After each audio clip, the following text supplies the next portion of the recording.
Mais le top du top, c'est d'endetter tout un pays d'un coup.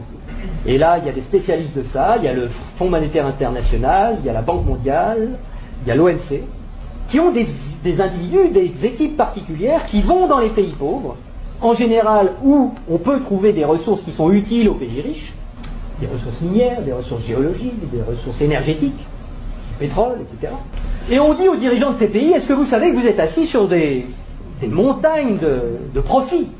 Mais comment vous allez faire pour les tirer du sol, pour les extraire? Vous n'avez pas d'usine, vous n'avez pas de route, vous n'avez pas d'ouvriers, vous n'avez pas de savoir-faire, vous n'avez rien. Et pourtant, Dieu sait que vous pourriez vous enrichir, et enrichir votre population. Ben non, on ne peut rien faire, on n'a rien, on n'a rien. Ben écoutez, nous, on est le FMI, on est la Banque mondiale, on peut vous prêter des milliards de dollars.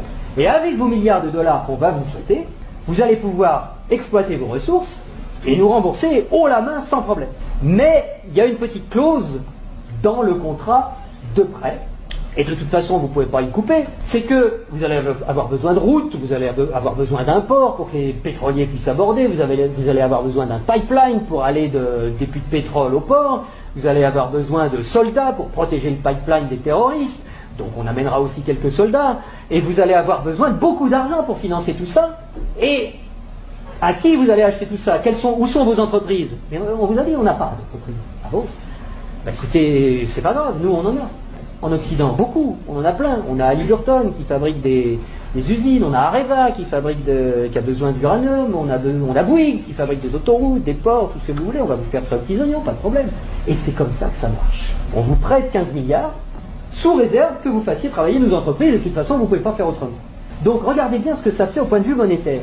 Il y a 15 milliards qui sont créés par le Fonds monétaire international et la Banque mondiale. Le Fonds monétaire international, c'est un organisme qui récupère quelques dépôts de la plupart des pays de la planète, qui servent de garantie pour faire des crédits, des prêts aux pays sous-développés. Donc, il y a 15 milliards qui partent de la Banque mondiale et qui vont sur les comptes du pays sous-développé. Et aussitôt, ces 15 milliards-là qui sont dans le pays pauvre, ils retournent dans le pays riche pour aller payer des entreprises occidentales qui vont dans le pays pauvre faire du boulot, construire des trucs. Donc, ce qui est génial, c'est que les 15 milliards qui sont partis des pays occidentaux, qui sont allés dans le pays pauvre, il y a des services qui sont exportés par les pays occidentaux envers les pays pauvres, et l'argent, qu'est-ce qu'il fait? Il revient dans les pays riches, les 15 milliards, ils reviennent. Bon. Et donc les 15 milliards, c'est comme si on avait eu une belle-sœur qui avait emprunté 15 milliards et qui nous les distribue, puisque les ouvriers des entreprises des pays occidentaux, les actionnaires des entreprises des pays occidentaux, ils vont avoir plus d'argent grâce à ces 15 milliards qui reviennent. Donc ils vont les dépenser dans l'économie, ça nous fait des transactions nouvelles, de l'emploi nouveau, qui va ruisseler dans notre économie. Mais c'est pas tout à fait comme si c'était des belles-sœurs qui les avaient